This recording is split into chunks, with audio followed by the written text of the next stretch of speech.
apalagi nanti akan share screen. Oke, jadi ini adalah pertemuan kita, sesi keempat, dan kita sudah masuk ke bagian akhir dari dasar logika, ya, yang kalian tadi udah lihat di video YouTube.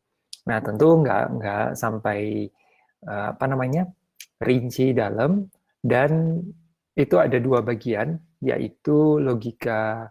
Pola yang dibahas adalah pola berpikir secara induksi dan deduksi. Nah, yang dibahas di video itu kan adalah yang deduksi. Yang induksi juga ada beberapa poin, dan itu menjadi tugas dari kalian untuk dirangkumkan.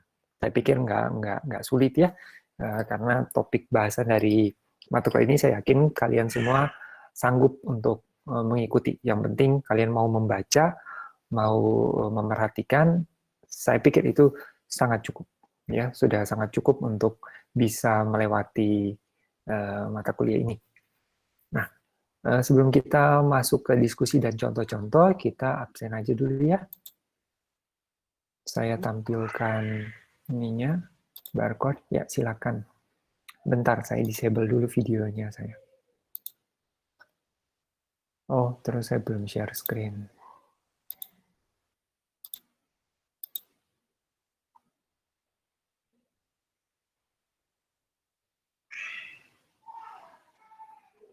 Oke, ya.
Sisa 4 lagi ya.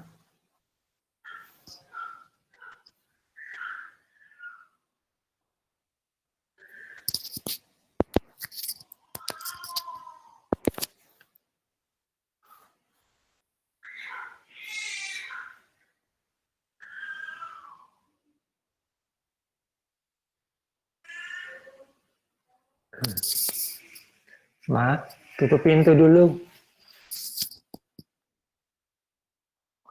Sebentar saya ini.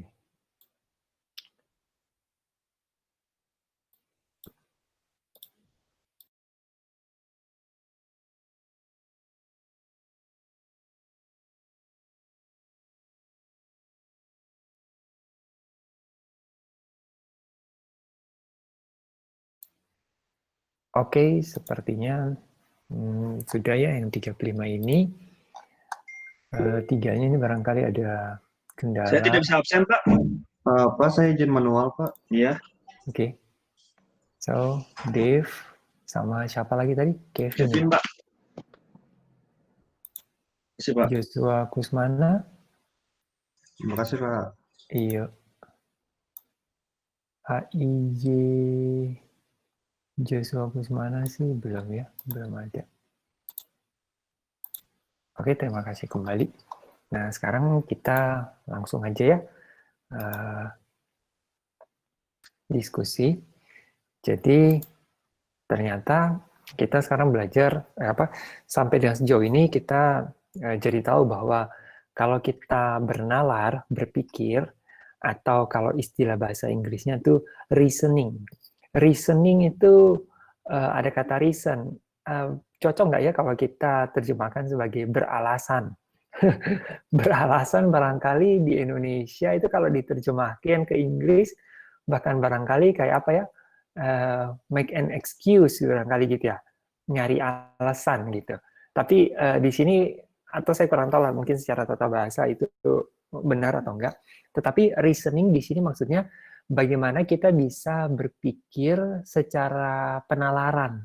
Penalaran berarti apa bedanya berpikir dengan bernalar? Kalau menurut saya, bernalar itu adalah berpikir tetapi melibatkan, nah ini, melibatkan bagaimana dia menilai suatu premis-premis, argumen-argumen yang tersedia, gitu. Entah tersedia itu maksudnya yang dia jumpai, dia sarikan, ataupun diucapkan atau dia baca oleh pihak lain. Nah, itu reasoning. Jadi ada satu dasar di mana dia bukannya sekedar berpikir. Contoh, kalau kita melihat sebuah lukisan berwarna merah, kita tahu itu warna merah. Tentu di situ ada proses berpikir untuk melihat ini sesungguhnya warna apa. Tetapi apakah ada reasoning di situ? Barangkali sangat minim gitu. Ya. Nah, reasoning di sini bernalar itu ternyata ada secara induktif dan ada secara deduktif. Ya. Apa sih induktif dan deduktif? Saya sudah jelasin ya di apa namanya, kapan tuh, sesi kemarin ya. Nah, sesi minggu lalu atau 2 minggu yang lalu. Sesungguhnya kalau kalau kita lihat, saya sempat googling juga ya, cari definisi deduksi dan induksi. Ada beberapa yang menulis gitu ya. Tetapi kadang tulisannya itu saya baca apa itu deduksi induksi nggak jelas dari kalimat mereka, nggak dapat suatu pemahaman. Kudu baca terus ke bawah sampai dapat contoh. Jadi mereka memberikan definisi tapi definisinya sendiri nggak apa ya, tidak komprehensif, tidak memberikan suatu pemahaman. Ini yang saya sayangkan, begitu banyak, bukan begitu banyak apa ya, beberapa saya temui di internet mencoba mengulas sesuatu, tapi sebenarnya dia nggak mengulas sesuatu itu, dia hanya sekedar nulis ada gitu ya. Sama, semalam saya cari satu definisi silogisme itu apa. Ada yang nulis silogisme itu apa? Silogisme terbagi atas 2, silogisme hipotetik dan kategorik. Loh, kan ditanya silogismenya itu sendiri apa? Dia malah langsung menjelaskan silogisme dibagi 2. Nah, kalian harus lihat bahwa di masyarakat kita banyak yang kadang itu tidak bisa memaknai apa sih yang harusnya diminta, apa sih yang sebenarnya diminta dan harus dilakukan. Nah, begitu ya. Tapi untungnya ya tidak semua ya, ada juga petunjuk-petunjuk apa namanya, dari berbagai sumber termasuk dari kamus Oxford Dictionary yang saya gunakan secara online. Nah, jadi ada yang masih ingat nggak dengan kalimat kalian sendiri deh, deduktif sama induktif atau deduksi dan induksi gitu ya, itu bedanya apa? Dalam kalimat, dalam penjelasan yang gampang lah versi kalian. Tunggu, ini ada chat. Iya, Davin silakan ke toilet. Nah, ada yang mau ini berkomentar bedanya induktif dan deduktif?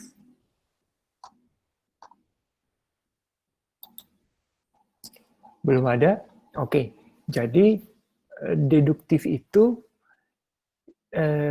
kalau saya barangkali pakai istilah deduct gitu ya, mirip kayak reduksi, mengecilkan.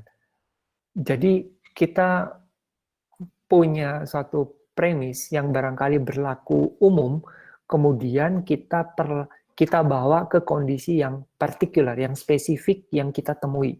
Ya, uh, uh, sebagai contoh gini ya, semua sandal berwarna merah, umpama aja ya.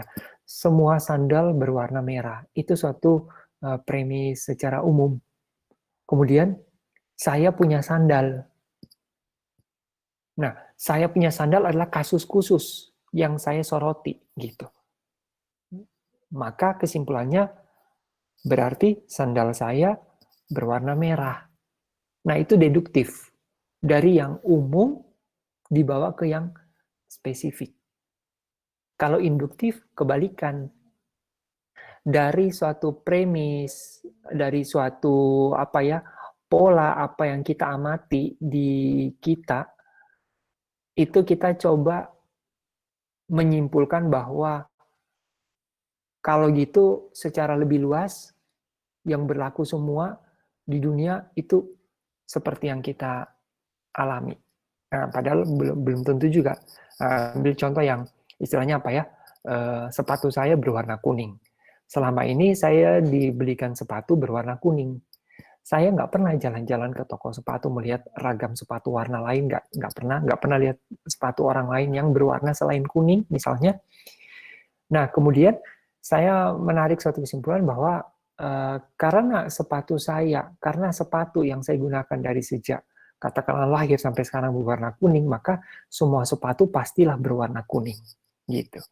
Ya, nah tentu kalau kita komparasi dengan dunia nyata, penyimpulan saya itu keliru, ya, penyimpulan saya keliru. Tetapi kalau dari sudut pandang saya pribadi, dari kemampuan akal pikiran saya pribadi, itu nggak keliru.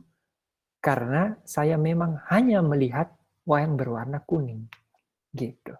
Lain kalau saya pernah melihat warna lain, kemudian saya tetap menyimpulkan bahwa sepatu itu berwarna kuning. Enggak. Ya.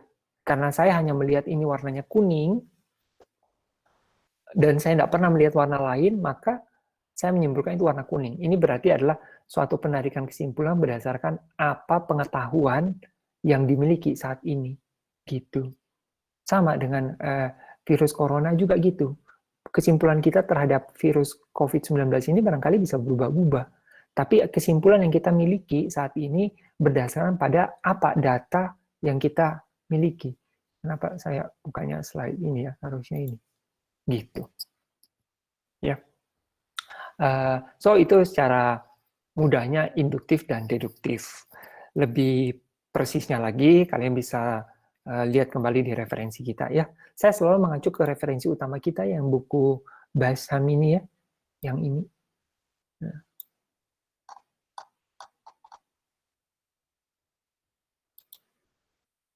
Mana tadi ya? Sebentar, saya pindahkan ke chapternya kita.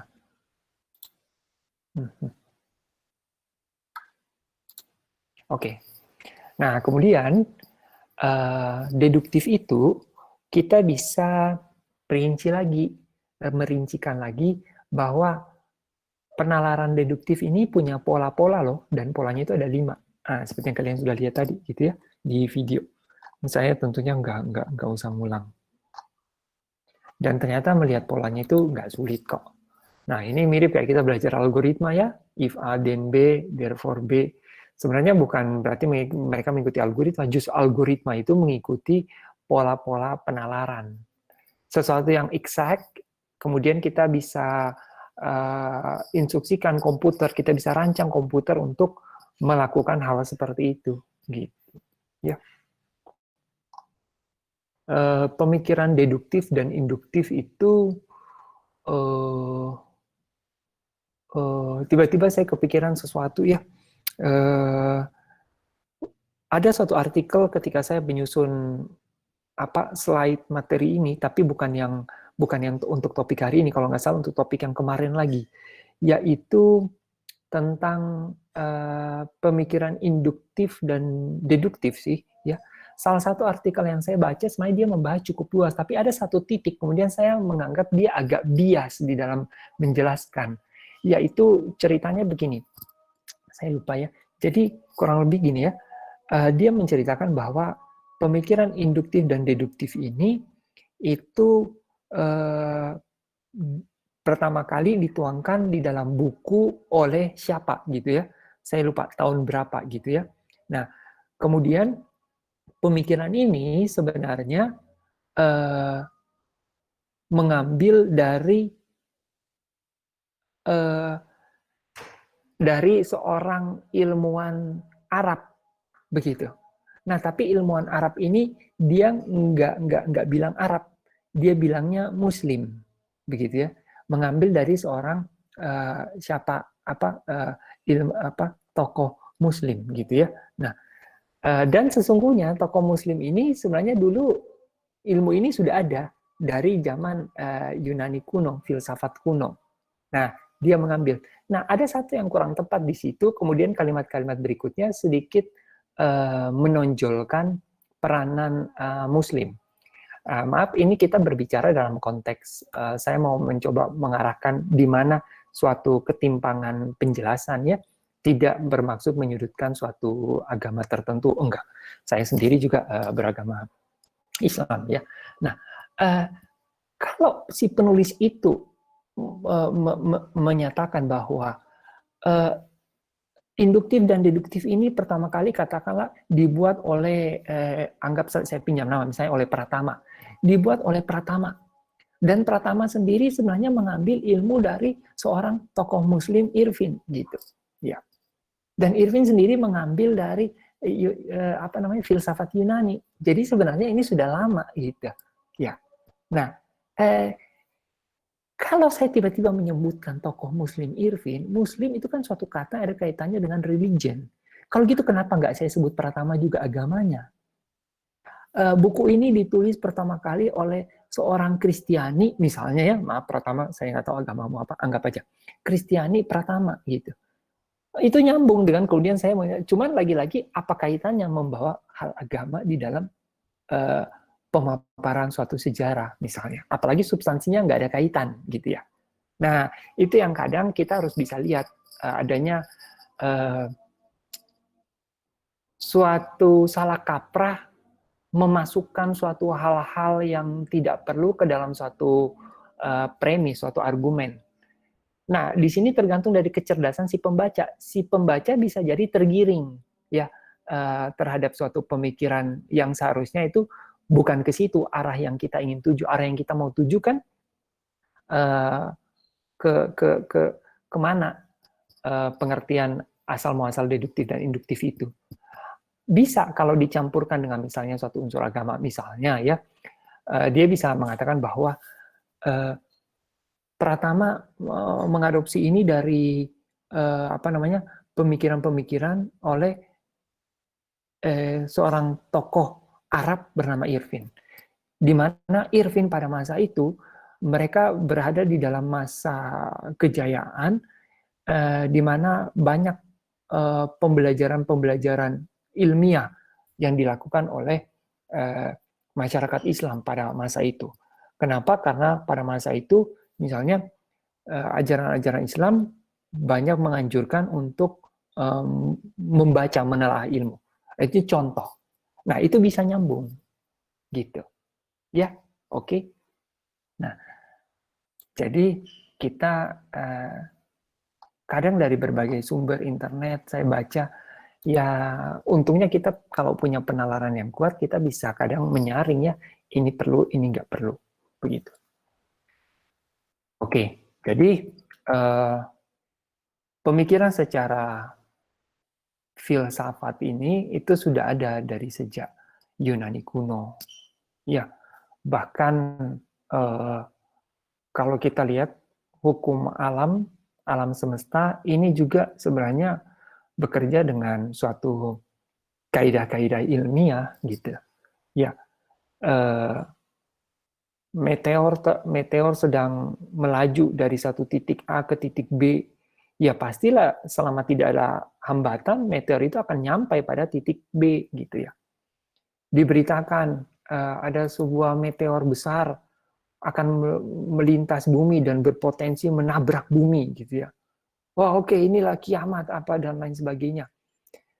Tapi ternyata tidak jadi kena gitu ya. Wah luar biasa, pasti ada malaikat yang membelokkan, pasti ini karena kita berdoa semalam suntuk akhirnya dibelokkan gitu ya. Saya pikir tidak. Kalau kita belajar, kita tidak menafikan kuasa Tuhan, tetapi Tuhan sudah mengatur kaidah-kaidah hukum alam dari alam semesta yang diciptakan. Ternyata meteor itu terpengaruh dari gaya gravitasi objek benda langit yang sudah dari sejak lama ada di situ, terpengaruhi sehingga lintasannya berbelok. Kemudian terpengaruhi juga oleh adanya benda langit kedua, misalnya yang dilewati barangkali planet apa, Jupiter, Saturnus, sehingga mengalami pembelokan juga gitu. So, ternyata kembali nurut pada apa hukum alam yang sudah ditetapkan gitu. Ya. Nah, jadi kalau kalian pernah sedikit belajar tentang astronomi umum, bahwa keberadaan planet Jupiter dan Saturnus itu dua planet terbesar di tata surya kita, ya.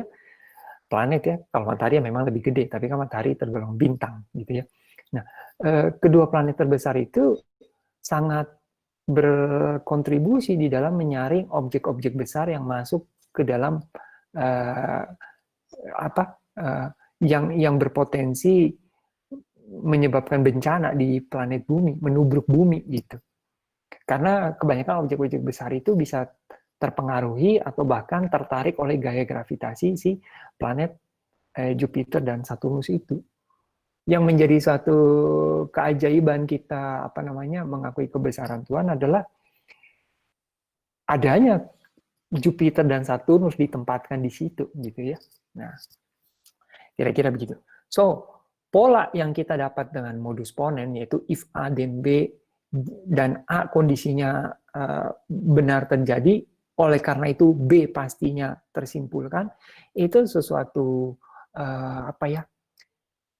pemikiran dasar, filsafat dasar, bahkan bagaimana kita coba memaknai suatu aturan yang berlaku di alam semesta, ya itu sama. Jadi terkait dengan filsafat, ya, kalau ada yang bilang ilmu filsafat itu ilmu bukan ilmu pasti, tidak. Filsafat itu sebenarnya justru kadang dibilang induk dari semua mata bidang keilmuan. Filsafat itu semua berawal dari situ, gitu, ya. Jadi seseorang dikatakan berfilsafat itu biasanya seseorang yang coba berpikir lebih dalam, lebih jauh akan hakikat sesuatu hal, dan dia coba memandang dari berbagai sisi dan mencoba memahami, gitu, ya, kenapa sesuatu itu demikian adanya. Nah, itu berfilsafat. Seseorang yang mampu mengedepankan cara seperti itu biasanya berpotensi menjadi pemikir, ya, pemikir. Nah, pemikir ini punya kontribusi juga di dalam masyarakat kita, ya. Tidak bisa kita mengatakan berpikir itu tidak penting, lebih utama langsung saja melakukan apa yang harus dilakukan. Enggak, keduanya kita harus padukan, ya. Oke, jadi modus ponen mudah sekali. Kemudian pernyataan berantai ini juga bagi kalian tentu bukan hal yang asing, ya. If A then B, if B then C, dan lain-lain, ya. Kebanyakan orang-orang informatika selama dia memang belajar baik, menekuni bidangnya, itu biasa pemikiran kritis itu sudah jadi makanan sehari-hari, bahkan sering dipraktekkan. Contoh, kita ketika melakukan debugging, menduga sesuatu apa, itu kita sudah melaksanakan hipotesis, pemikiran kritis, mencoba membuktikan suatu dugaan, kapan kita anggap dugaan kita ini benar, kapan dugaan kita salah, gitu, ya. Itu memang mutlak dibutuhkan di dalam pekerjaan kita sebagai seorang informatikawan. Karena memang kita merancang suatu sistem, kita merancang bagaimana suatu yang namanya software itu bekerja, dan di situ syarat dengan logika, ya, dan sistematika. Gitu. Nah, dan ternyata kalau kita tengok lebih jauh tentang logika-logika tersebut, itu kita sampailah pada seperti ini, silogisme hipotetik yang merupakan pola dari pemikiran penalaran deduktif, ya. Ada chain argument, ada yang namanya modus tollens, ya. Ada yang namanya modus ponen, gitu. Yang kalian kadang sudah terapkan di dalam kehidupan sehari-hari, gitu. Ya. Ada yang mau ditanyakan terkait dengan chain argument, modus ponen, modus tollens, denying antecedent, affirming consequent? Cukup jelas. Ya. Nah, kalau tidak ada, mungkin kita bisa langsung lihat latihan, ya. Dan latihannya itu ada yang sudah kalian kerjakan sebagai tugas, cuman tugasnya itu kita mengidentifikasi premis, konklusi. Nah, ya. Nah, sekarang kita akan lihat secara apa pola yang diinikan. Nah, latihan 32 yang sudah pernah kalian lakukan sebagai PR, coba kita sekarang lihat dari beberapa nomor ini, mungkin nggak semua, apakah menerapkan pola modus ponens, tolen, chain argument, deny antecedent, atau affirming consequence. Ini dulu nomor 1. If we are in London, then we are in England. We are not in England, so we are not in London. Kalau kita pakai, sebentar, masih dipakai, bentar, saya buka satu catatan. Notepad.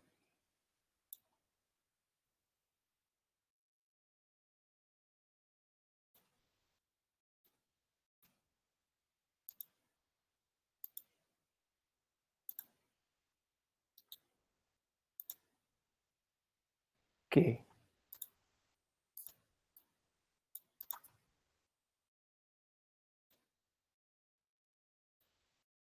Kalau suara saya putus-putus, bilang ya.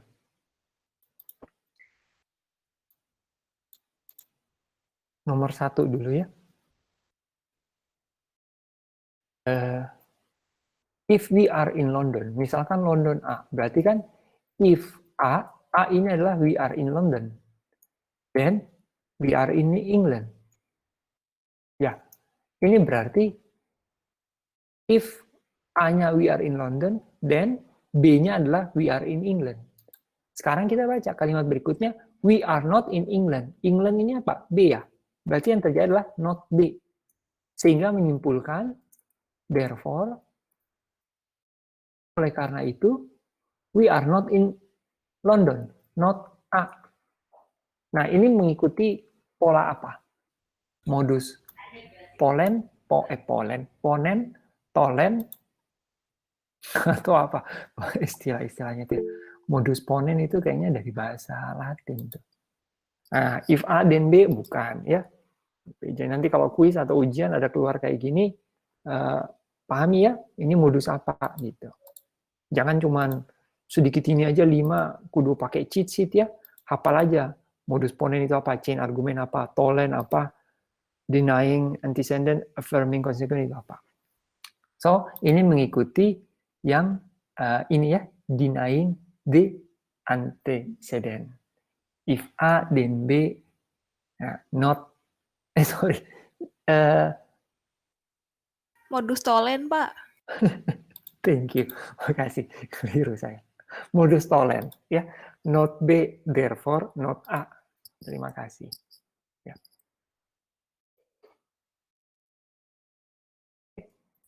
Pelon, tolen. Ngomong tolen itu dari istilah apa sih? Tolen.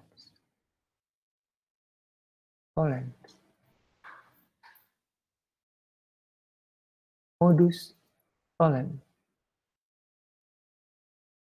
Pasti ada dari bahasa Latinnya ini. Modus tollens, a rule of logic which states. Dari bahasa Latin aja sih yang artinya mood that denies. Membantah gitu ya. Oke. Kalau modus ponens, tapi nggak membahas, nggak menjelaskan dari asal kata apa gitu ya. Contoh kayak kalian tahu kwitansi. Kwitansi itu tulisannya kwitansi atau ini keganggu-ganggu tulisannya. Kwitansi atau kwitansi yang kalian pernah baca di bahasa Indonesia. Biasa ingat ya, jika kualitas versus kualitas. Yang benar tuh yang ini ya. Nah, ini salah. Kalau kwitansi dan ini yang benar yang mana? Ingat saya kalau nggak salah tuh yang ini. Gitu. Kwitansi itu biasanya kalian pahami sebagai apa? Suatu tanda bukti bayar gitu ya. Ternyata kwitansi itu dari bahasa Prancis. Kalau nggak salah, acquittance atau apa gitu. Acquittance yang berarti adalah membebaskan seseorang dari suatu liability, dari suatu kewajiban. Acquittance. Jadi, tulisan persisnya saya nggak tahu. Jadi, suatu pernyataan secara tertulis menyatakan bahwa seseorang sudah terbebas dari suatu kewajiban tertentu. Nah, sebagai contoh misalnya, saya mau membeli barang milik Anda nih, es krim, harganya Rp2.000. Saya memberikan uang 2.000, saya menerima barang Anda, dan saya memberikan uang 2.000, dan saya minta suatu pernyataan resmi dari si penjual es krim bahwa saya nggak mengambil es krimmu ini secara paksa, tetapi bahwa saya telah memperoleh es krimmu ini dengan memberikan imbal balik berupa sejumlah uang. Itulah kewajiban saya ketika saya mau memiliki es krim ini. Maka kalian menerbitkan kwitansi kepada saya, memberikan suatu tanda bahwa saya telah dibebaskan dari kewajiban harus membayarkan sejumlah uang demi possessing this ice cream, begitu. Nah, kita kemudian mengartikan kwitansi sebagai suatu tanda bukti bayar. Padahal pada hakikatnya dia adalah betul suatu tanda membebaskan yang memang kebetulan bisa sekaligus berfungsi sebagai tanda bukti bayar. Tanda bukti bayar itu dengan saya miliki berarti otomatis juga telah membebaskan saya dari, istilahnya kalau ada yang menuduh bahwa saya belum membayar es krim itu, gitu. Ya, itu sebabnya dulu salah satu dosen kami di ITB yang beliau belajar lama di Prancis, itu ketika kita ngumpulin tugas, ya dosennya sih sudah pensiun ya. Kalau kita kumpul tugas itu kita nanti akan diberikan kwitansi sama dia. Tentu jangan kalian anggap kwitansi yang telah terima sejumlah uang bla bla bla bla, bukan. Kwitansinya bisa dalam berupa catatan atau template yang tinggal beliau tanda tangan atau cap yang menandakan bahwa ini bukti kamu sudah mengumpulkan tugas gitu. Nah, sekarang sih kita sudah lebih era online ya. Jadi buktinya kalian sudah terekam di dalam Google Classroom ya. Berarti kita mengandalkan software yang mencatatkan hal itu dengan harapan softwarenya nggak mengalami error ya. Kalau softwarenya udah dikumpulin, softwarenya nggak catat ya, pembuktian itu menjadi kurang. Itu sebabnya kadang reliability dari sebuah software itu sangat-sangat butuh. Makanya kalau sebuah software dipakai untuk keperluan yang tergolong penting, itu kehandalan software itu harus mampu diaudit, ya, harus bisa diaudit. Diaudit berarti diperiksa oleh pihak yang di luar dari pihak si yang membangun. Karena kalau yang membangun mengaudit hasil pekerjaannya sendiri, bisa jadi dia memberikan penilaian yang bagus gitu ya. Nah, tetapi biasa diaudit untuk diperiksa keabsahan, kelayakannya oleh pihak yang lain. Sebagai contoh, software untuk melakukan penghitungan suara di dalam pemilihan umum, entah pemilihan umum daerah ataupun negara gitu ya. Nah, kalau kita memakai software itu bisa dijamin nggak bahwa tidak melakukan manipulasi gitu, atau bahkan bukan manipulasi deh, ternyata juga error gitu ya, ada kesalahan logik. Nah, itu harus mampu dinilai, dan itu selalu karena ada terkait dengan kepentingan politik, maka kita Indonesia belum mau menerapkan digital voting ya, e-voting, electronic voting, karena berbagai hal, dan juga masih ada yang bisa memanfaatkan keuntungan jika pemilihan masih dilakukan secara manual gitu ya. Bahkan negara yang maju seperti Amerika pun kemarin yang e-votingnya itu juga sempat dipermasalahkan ya, karena ditengarai bisa dibobol, bisa apa dan lain sebagainya gitu. Ya. Oke, kita lanjut. Nomor 2, if we are in Los Angeles, ini berarti A, then we are in United States. B. We are in United States. B benar, maka therefore A juga benar. Itu setara dengan affirming the consequent. Ya, affirming the consequent. Tentu dalam kehidupan nyata belum tentu Anda pasti mendapati if dan then. Tapi bisa jadi kasusnya ya ini ya, uh, Anda yang harus membentuk if then itu di dalam pemikiran. Saya pakai sandal jepit saya ini keluar jalan ke masjid kok kayak kurang nyaman ya. Terus kalian berpikir, biasanya sandal ini saya pakai nyaman. Berarti ada sesuatu nih. Apakah mungkin kalau saya salah pakai kiri di kanan, kanan di kiri, biasanya nggak nyaman. Dan ini saya sedang merasakan ketidaknyamanan itu. Therefore, saya pasti pakai ketukar kanan kiri. Pas tengok ke bawah, iya benar, ya kanan kirinya kebalik. Ya, nah itu kan tidak ada if then-nya secara eksplisit, tetapi kita membentuk if then therefore-nya di dalam kepala pemikiran. Ya, oke, kita lanjut ke nomor 6 ya, kita lompat. Ini sepertinya semua mudah. If we are in Shanghai, then we are in China. So, we are in China because we are in Shanghai. Nah, itu bagaimana? Sama ya, itu berarti dia mau membentuk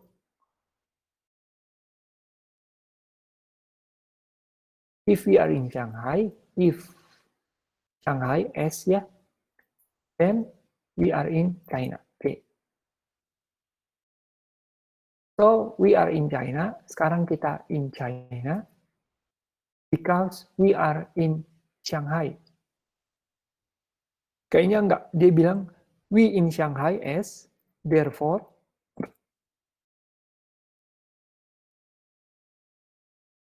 we are in China. Benar nggak? Sebenarnya ini yang dia menyatakan, because we are in Shanghai, maka we are in China. Cuma kan dia ubah di dalam bentuk struktur kalimat. Tetapi kita harus mampu menganalisis nih. Iya kan? Ini kan dia membuat kesimpulan dulu. Demikian kita ada di China karena kita ada di Shanghai gitu. Iya kan? Nah, itu sebabnya perlu terbiasa membaca tanda baca ya, koma, titik, kapan pakai koma, kapan pakai titik dan lain-lain. Oke, kita lihat nomor 9.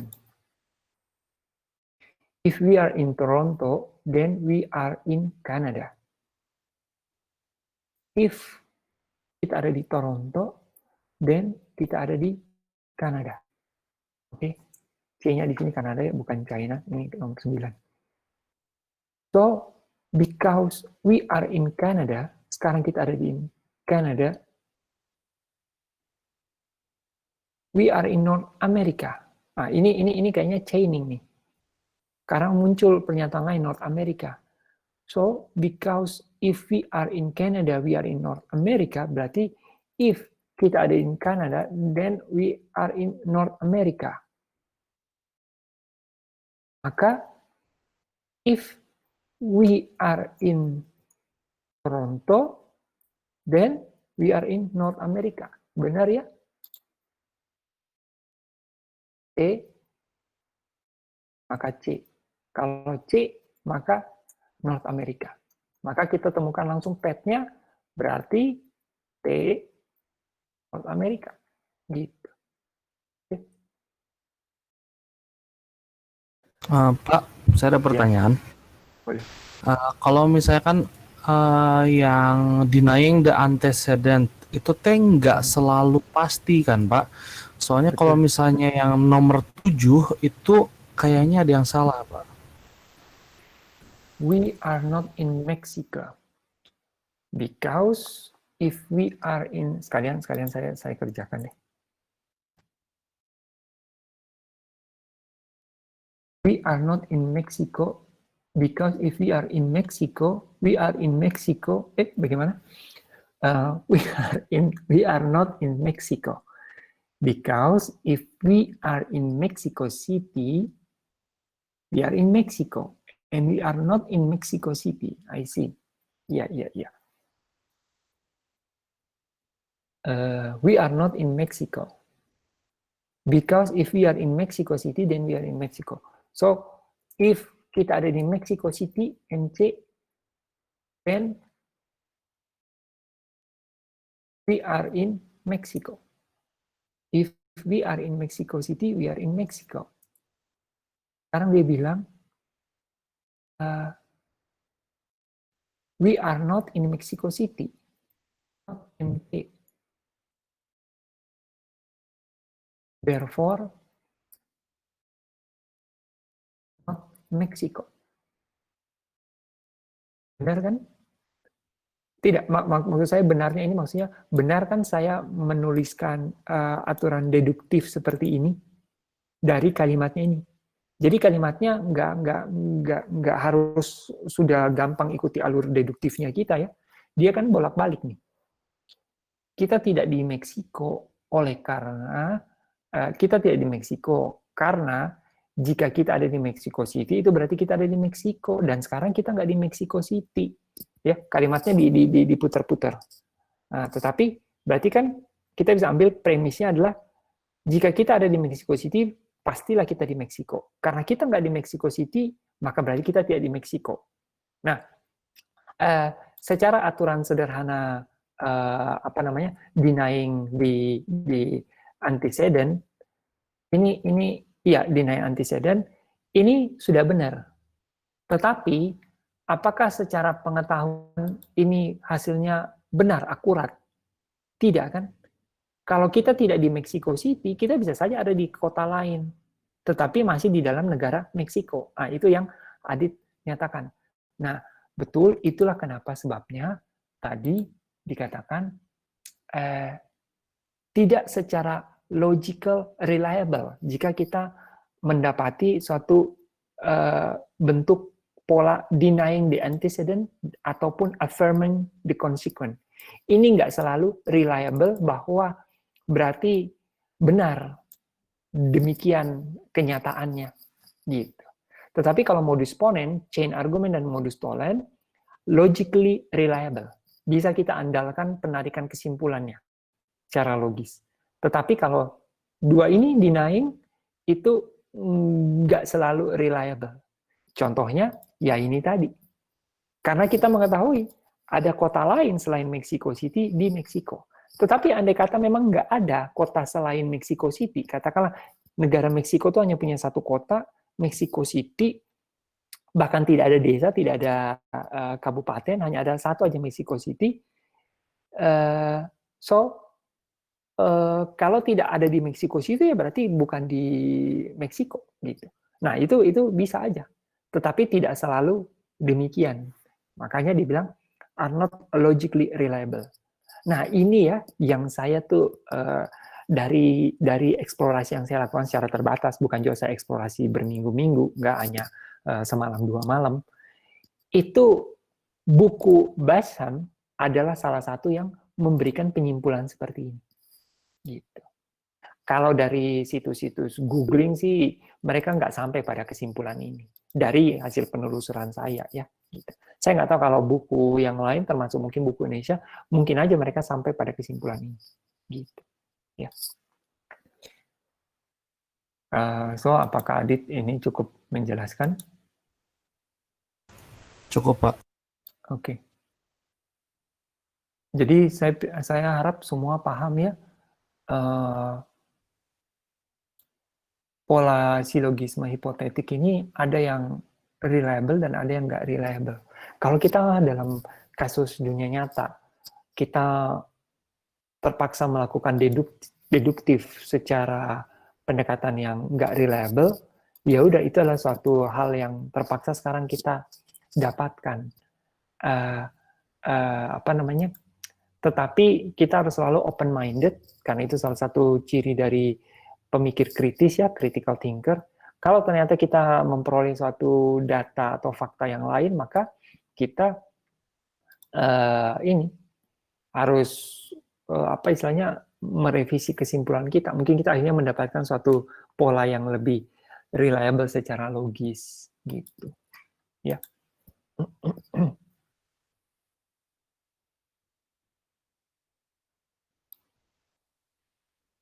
Ini kan hampir sama dengan kalau misalnya saya bilang gini ya,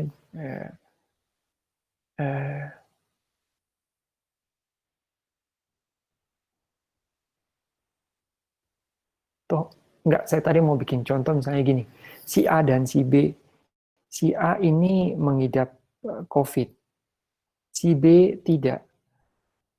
Si A tidak memakai masker, si B tidak juga memakai masker, terus mereka bercakap-cakap dalam jarak misalnya 1,5 meter, maka terus si B tidak terjangkit COVID misalnya.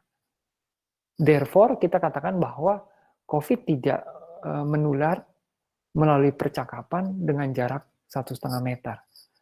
Nah, itu kan suatu denying the antecedent. Dan itu tidak reliable. Iya nggak? Itu istilahnya kayak gitu, kebetulan aja. Iya. Saya coba tuliskan ya.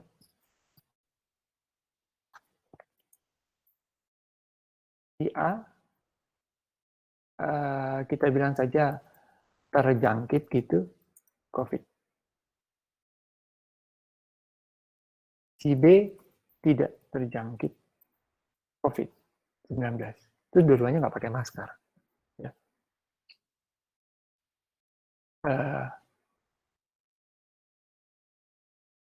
A dan B bercakap-cakap tanpa masker dengan jarak anggaplah 2 meter. Maka COVID-19 tidak menular melalui percakapan jika dilakukan dalam jarak 2 meter. Gitu. Atau dia bikin kesimpulannya lagi. Ya. Hal ini mendukung, atau dia bukan mendukung. Dengan demikian, bisa disimpulkan COVID-19 tidak bersifat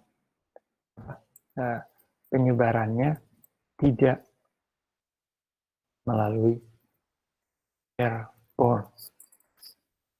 Karena ini tergolong apa? Tergolong denying antecedent. Jika A dan B bercakap-cakap tanpa masker 2 meter dan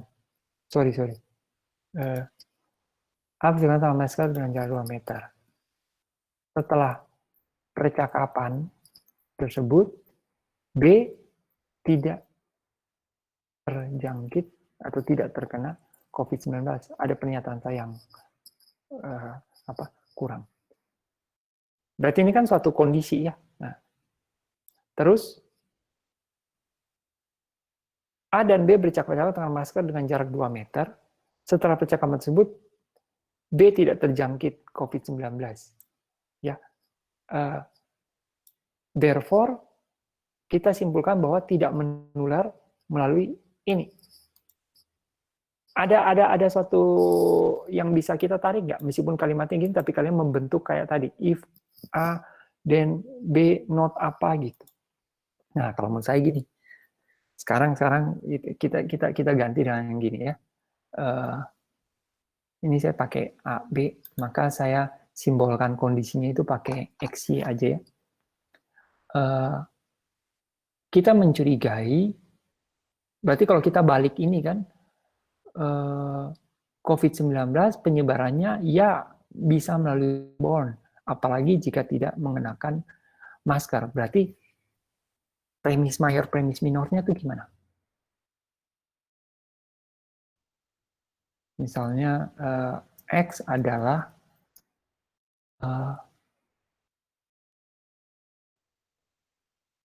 tanpa dengan masker, maka tidak terjangkit. Y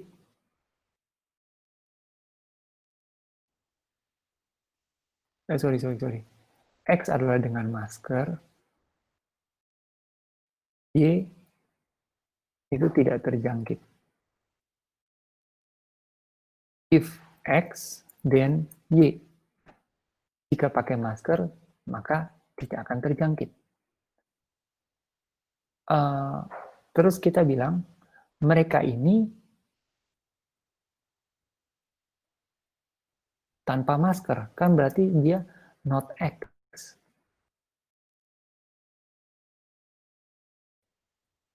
Dan harusnya berarti kalau not X maka not Y ya, maka berarti harusnya dia berarti tidak masker, maka harusnya dia terjangkit. Tetapi kita mendapati bahwa dia tidak terjangkit. Karena dia tidak terjangkit, apakah kita bisa simpulkan berarti ini adalah suatu jaminan tanpa masker dengan jarak 2 meter itu sudah bisa menjamin? Saya kurang apa namanya? Ini kayaknya harus ditelaah lagi nih bentuk bagusnya gimana nih yang penyimpulan ini. Ada yang mau bantu? Silakan. Sambil saya coba pikir ya.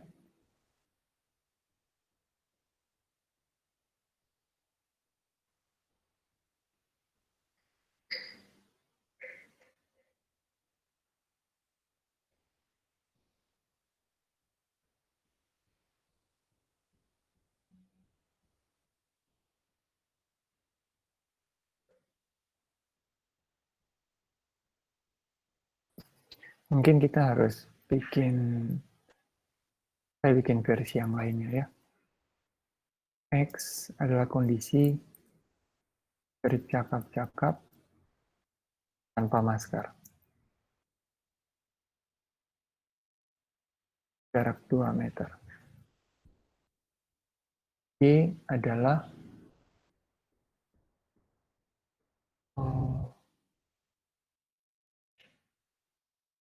terjangkit COVID. Z, perlu nggak Z? Dinyatakan gini, if X, coba kalau gini gimana? Dan Y, jika bercakap antara masker jarak 2 meter, maka tidak terjangkit COVID. Ataukah harusnya ini diberikan kondisi lagi ya? Z jarak 2 meter. If X dan Z, if X dan Z, then Y. Sekarang kondisi yang terjadi adalah, sorry. Ini, ataukah saya harus memberikan satu kalimat positif semua ya, jangan negatif. Saya dengan kata lain, saya hilangkan kata tidak. Ini bercakap-cakap dengan masker. Kondisinya kan adalah if, saya pinjam notasi dalam sintaksis bahasa pemrograman, nggak apa-apa ya. Not X dan Z, then Y. Berarti jika tidak pakai masker dan jarak kurang dari 2 meter, katakanlah not juga, then terjangkit. Iya kan? Sekarang kondisinya dia adalah not Y.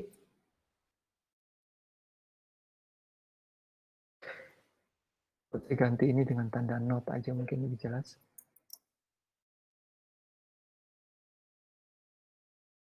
Sekarang dia adalah not Y. Tidak terjangkit COVID. Therefore, dia adalah X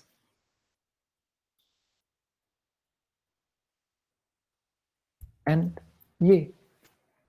Therefore, X and Y must be true.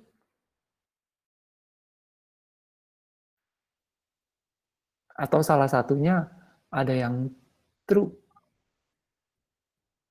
X and Y atau X and Z, Pak? Maaf. Thank you. Jika bercakap-cakap dengan masker,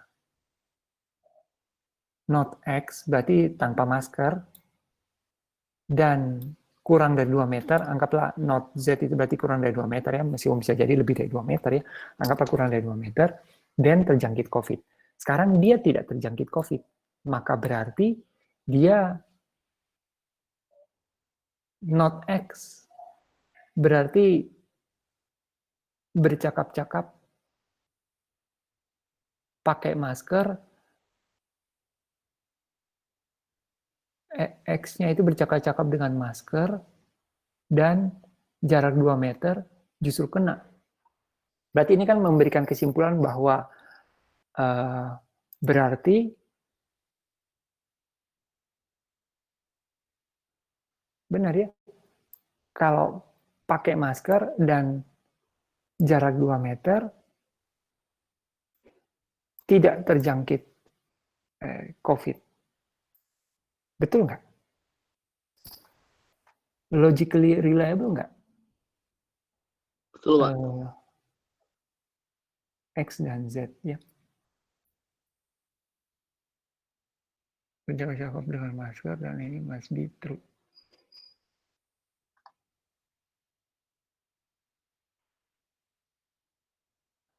Tetapi ini kan suatu cara yang tadi ya, denying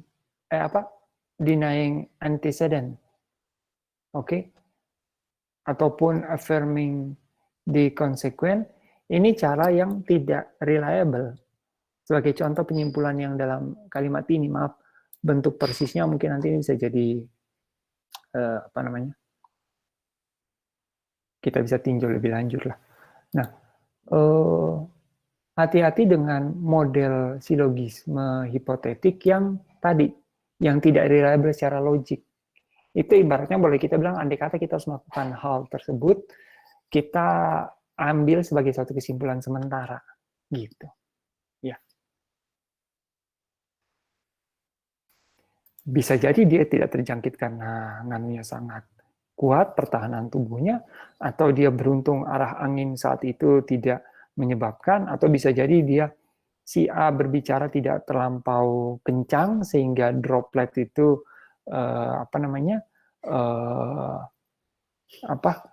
tidak sampai terkena, atau bisa jadi sebenarnya mengena si B, tetapi mengena ke bagian tangan si B dan tidak sampai ke mulut, dan si B tidak menyentuh bagian wajahnya. Ketika pulang, si B mencuci tangan, baru kemudian si B menyentuh wajahnya.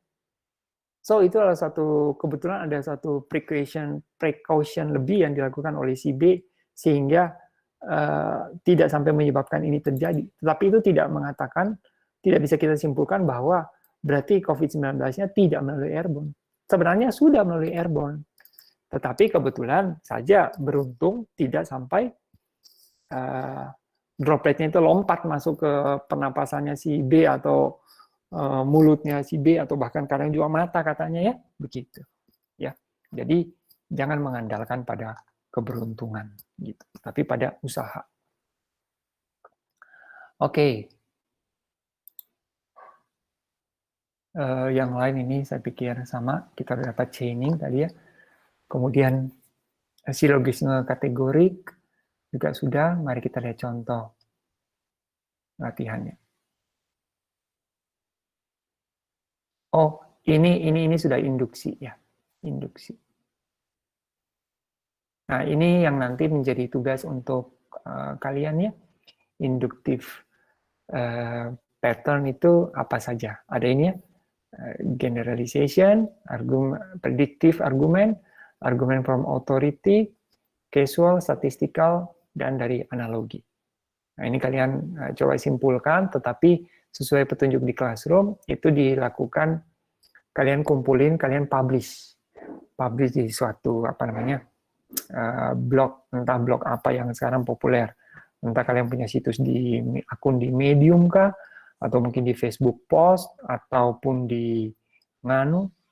Kalau di Instagram gimana, Pak? Boleh juga kali ya.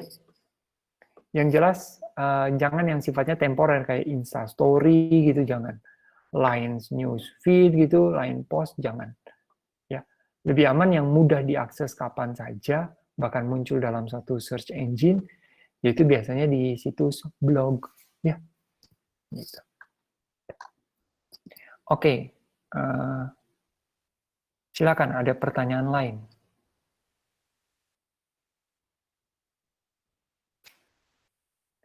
Untuk minggu depan itu kita masuk pada bahasa kalau saya nggak salah. Iya, bahasa ya.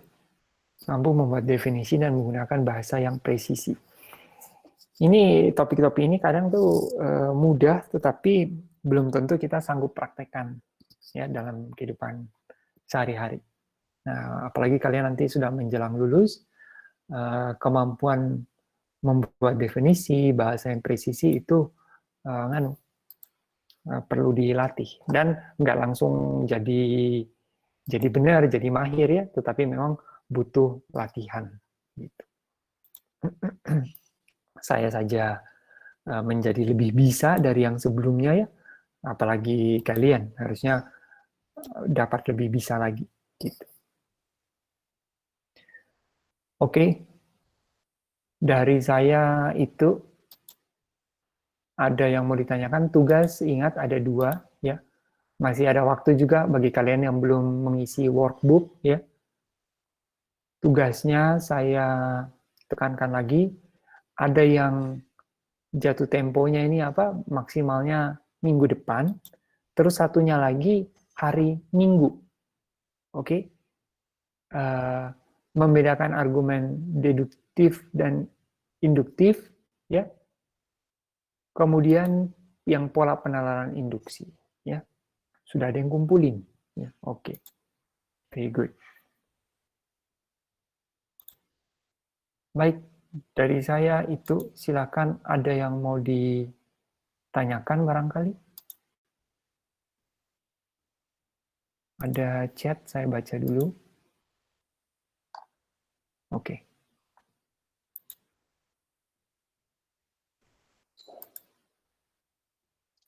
Pak mau nanya, Pak. Iya, silakan Ricky. Kalau yang untuk tugas penalaran induksi itu, Pak. Iya. Itu maksudnya apa ya, Pak ya? Sarikan pola penalaran induksi itu maksudnya apa ya, Pak? Menyarikan, menarik esensinya. Dengan kata lain, menyimpulkan. Rangkum. Sebenarnya saya sengaja memilih kata itu. Karena saya mau mencoba juga apakah semua ada yang mengerti. Ya, jadi menyarikan artinya mengambil intisari. Ya. Nah, saya kurang tahu tepatnya itu mensarikan atau menyarikan. Ya. Yang saya tulis itu sarikan ya, berarti iya, menyarikan, mengambil intisari. Ya, jadi maksudnya itu. Ya, silakan Oke, ada Pak. pertanyaan lain. Ya, sama-sama.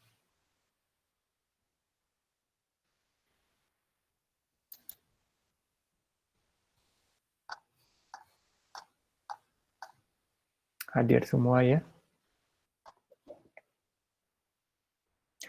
Harapan saya kalian semua lulus dari mata kuliah ini bisa nilainya maksimal ya. Atau minimal paling jelek barangkali B+ lah gitu, atau B gitu ya. Jangan ada yang C atau D, karena saya sangat yakin dari kandungan materi ini mudah. Biasanya yang membuat kegagalan termasuk bukan cuma mata kuliah ini, tapi barangkali mata kuliah lain, itu keseriusan dan komitmen kalian menghadapi dan menjalani mata kuliah itu. Termasuk yang barangkali yang sulit gitu ya. Entah apakah itu algoritma, apakah itu struktur data, apakah itu kalkulus.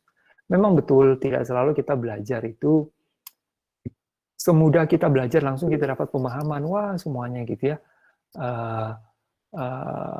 Oke, William, nanti saya jawab.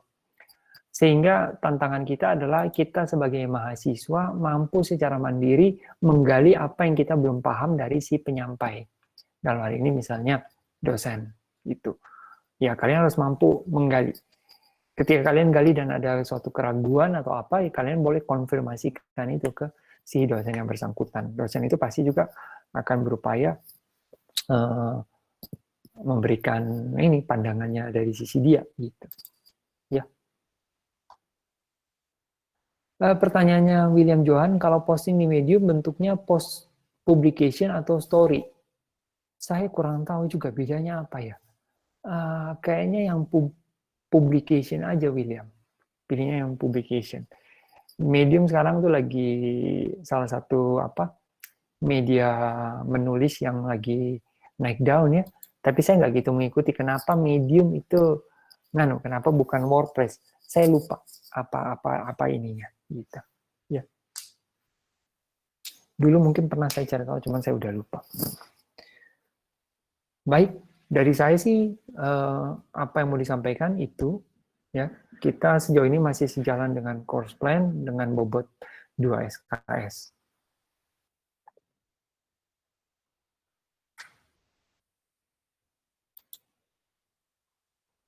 Oke, kalau tidak ada pertanyaan lagi anak-anak, kita bisa tutup Astaga recording-nya.